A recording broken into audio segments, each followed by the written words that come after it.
Welcome to this explainer. Okay, today we are diving into something absolutely fascinating. We're looking at the foundational architecture of modern software. We're going to get up close and personal with object-oriented programming, or OOP for short, and really explore how it completely revolutionized software development. It took us away from those rigid, top-down procedural scripts and introduced us to these incredibly robust, modular systems we rely on today. Now, have you ever stared at a massive, tangled wall of spaghetti code and just thought, how on earth does anyone make sense of this? More importantly, how can a specific car class reuse features from a much broader vehicle class without a developer having to literally rewrite everything from scratch? Or think about this for a second. How can completely different objects perform the exact same action, but do it in completely different ways? Well, to bring order to all that chaos and achieve true code efficiency, software absolutely needs a robust structure. The whole point of learning these principles isn't just so you can write a few lines of code. It's about building highly scalable and truly maintainable enterprise applications. Because without a rock-solid structural foundation, large software systems would, well, they'd simply collapse under their own weight.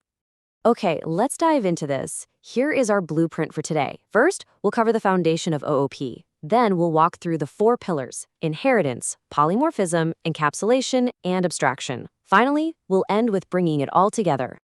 All right, kicking things off with Section 1, the foundation of OOP. And moving right along to Section 2, Pillar 1, which is inheritance. So let's start constructing our metaphorical building.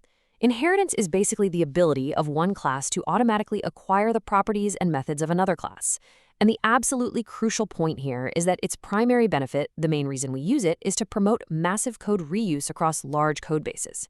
Instead of copying and pasting logic, which, let's be honest, creates an absolute nightmare when you inevitably have to fix a bug in 50 different places, you just write that foundational code once in a parent class.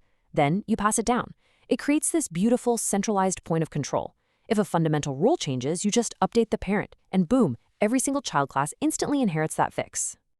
And this brilliantly illustrates how natural it is for a specific child category to inherit traits from a broader parent category. Just think about real-world relationships. A broad vehicle automatically passes its foundational traits down to a specific car. An animal passes fundamental biological properties down to a dog. A general person profile gives shared demographic traits to a specific student profile. It just makes sense. In an enterprise system, this means your user class can define authentication logic just one time, and then both your admin and customer subclasses can simply inherit that secure login process without duplicating a single line of code. Now, whether your architecture requires single, multiple, multi-level, hierarchical, or even hybrid inheritance, this pillar gives you the sheer flexibility to build exactly the hierarchy your system demands. You're never boxed into a one-size-fits-all structure here. A class can inherit from one parent, or it can create a deep, multi-level lineage, or even sit horizontally across multiple branches. And this flexibility, it's exactly what allows developers to perfectly mirror the incredibly complex relationships of the real world directly into their codebase. All right, Section 3, Pillar 2, Polymorphism. Okay, now that we've got our inheritance structure established, we can start adding some dynamic, flexible behavior to our objects. Polymorphism literally translates to meaning many forms. So in programming, it means the exact same method can behave differently for different objects.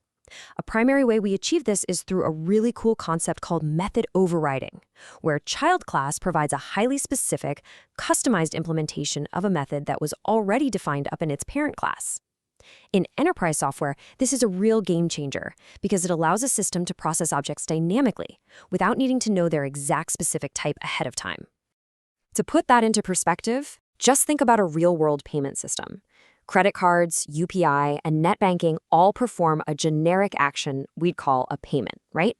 But under the hood, the internal execution, the actual steps each system takes to authorize, verify, and clear that money varies completely. Because of polymorphism, your e-commerce checkout code doesn't need this massive tangled web of if-then statements to figure out what to do. It just calls the generic process payment method, and the specific object takes care of the rest. So if you want to add a brand new payment method next year, you literally just create a new class. You don't have to rewrite or risk breaking your core checkout logic at all. Let's keep building. Section 4, Pillar 3, Encapsulation. So we have code reuse and we have dynamic behavior. But a software system also desperately needs boundaries. It needs security. Encapsulation wraps your data and methods together into a single unit, and it critically restricts direct access to that internal state. Think of it as the protective outer layer of our code structure. By forcing all interactions to go through specific, predefined methods, which we usually call getters and setters, you completely prevent other parts of the program from just reaching in and making unintended, unverified changes. This does a few amazing things. Encapsulation assures data security, enables controlled access, and dramatically improves the maintainability of your code. Let's say you're building a student and teacher management system. Well, you definitely wouldn't want just any part of the program to be able to randomly overwrite a student's grades. If encapsulation fails there, a rogue function or just a minor bug somewhere else in the app could accidentally shift the decimal point on every single student's GPA, causing irreversible system-wide corruption. Encapsulation acts as your gatekeeper, forcing all data updates through secure, validated channels so the internal state always remains totally consistent and valid. Section 5, Pillar 4, Abstraction. This pillar right here is the absolute key to user-friendliness. Abstraction is the practice of hiding all the messy implementation details and showing only the essential features to the user. It actively reduces cognitive load because it hides the complex internal wiring of the system. In modern software, this is exactly how an API contract works. If you're a developer using a third-party weather service, you just want to ask for the temperature in London. You do not want to manage the satellite connections, the data parsing, or the complex server routing. Abstraction provides a clean, incredibly simple interface to interact with while completely hiding the massive machinery operating in the background. Now, what's really interesting about this slide is how everyday items perfectly demonstrate this concept. Think about ATM machines, mobile phones, or even your car's dashboard. When you press a single button on an ATM, you are triggering a massive cascade of network requests, account validations, and intense cryptographic security protocols. But the abstraction hides all of those immensely complex operations behind one simple button press that just says, withdraw $20.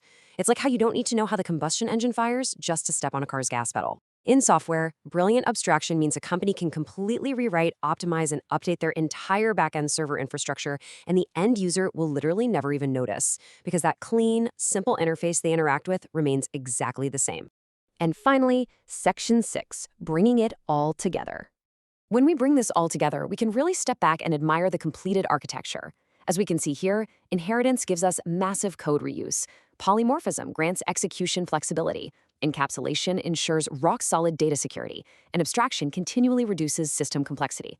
But the true magic? It's how they all interlock. In a massive enterprise resource planning system, or say a complex AI model, you use abstraction to design the user interface, encapsulation to protect the proprietary data, inheritance to structure the thousands of internal objects, and polymorphism to allow those objects to fluidly interact with one another at runtime. Together, these four pillars support the absolute largest, most critical industry applications in the world today.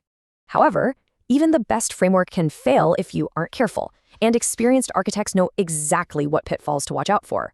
Creating an incorrect inheritance hierarchy leads to what we call the fragile base class problem. That's where a tiny, seemingly innocent tweak at the top of your inheritance tree unexpectedly breaks hundreds of downstream classes. Not fun. Likewise, exposing private data completely bricks your encapsulation. It leaks state across your application and makes tracking down bugs nearly impossible. A misunderstanding abstraction?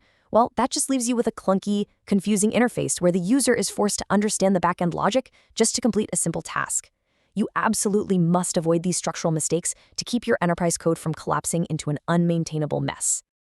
To wrap up this explainer, I want to leave you with a provocative thought and a bit of a challenge. Can you take what you've learned today and actually apply it? Try this assignment out. Can you create a parent vehicle class and then derive specific car and bike classes using inheritance and method overriding? Take these architectural blueprints we just went over, open up your code editor, and see if you can put these four pillars into real-world practice. Thanks so much for learning with me today.